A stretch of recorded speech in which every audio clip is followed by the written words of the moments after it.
Исполнительный комитет Палаты представителей США по делам Китая провел заседание 1 февраля и заслушал мнение экспертов и активистов о периодическом обзоре ситуации с правами человека в Китае, созванном в ООН 23 января этого года. Встреча началась со вступительной речи представителя Кристофера Смита, одного из сопредседателей комитета, заявив, что хотя он прибыл на последнее очередное обзорное заседание правительства Китая с Большим комитетом, ему не удалось воплотить в жизнь план, который он намеревался продвигать. Смит также указал, что главная цель китайского правительства в ООН – разрушить систему прав человека и повлиять на правозащитные институты. Одним из докладчиков конференции была Рана Сиуинбоден, следователь Центра международной безопасности и права Роберта Страуса Техасского университета в Остине. Рану Сиуинбоден заявила, что, анализируя ситуацию в рамках всестороннего периодического обзора ситуации с правами человека в Китае, китайское правительство на встрече не позволило странам провести справедливую и всестороннюю оценку ситуации в Китае.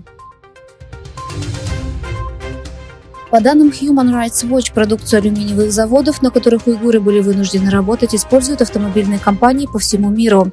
Организация призвала фирмы также соблюдать стандарты в области прав человека в своей деятельности в Китае. В отчете Human Rights Watch, опубликованном 31 января 2024 года, также упоминались нарушения прав человека, совершенные Китаем в отношении уйгуров и других тюркских народов, в частности, принуждение к труду в Восточном Туркестане. Отмечается, что такие компании, как Toyota, Volkswagen, Tesla и General Motors использовали алюминий с заводов, на которых уйгурские турки были вынуждены работать.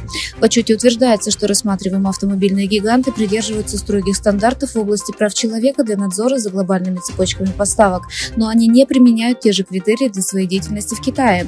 Более 15% алюминия, производимого в Китае, или 9% мировых поставок поступает из Восточного Туркестана. Исполнительный комитет Конгресса США по делам Китая выдвинул на Нобелевскую премию мира известного уйгурского академика Ильхама Тохти, который находится в тюрьме с 2014 года. В письме, направленном членам Комитета Нобелевской премии мира 31 января, председатель комиссии Крис Смит, республиканец, и сенатор Джефф Меркли, сопредседатель, назвали Тохти профессора экономики, который выступал за обеспечение соблюдения законов и региональной автономии в Китае и исследовал отношения между уйгурами и ханьцами. Тохти также руководил уйгурским онлайн-сайтом, основанным в 2006 году, на котором обсуждались уйгурские вопросы.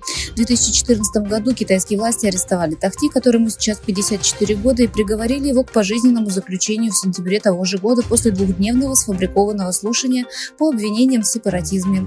С 2017 года его не видели и о нем не слышали.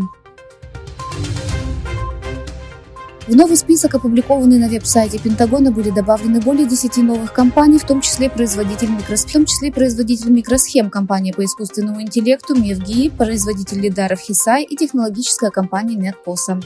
В списке указано, что эти компании, которые также работают в США, действуют совместно с китайскими военными. С этими фирмами Министерство обороны США запрещено заключать какие-либо контракты.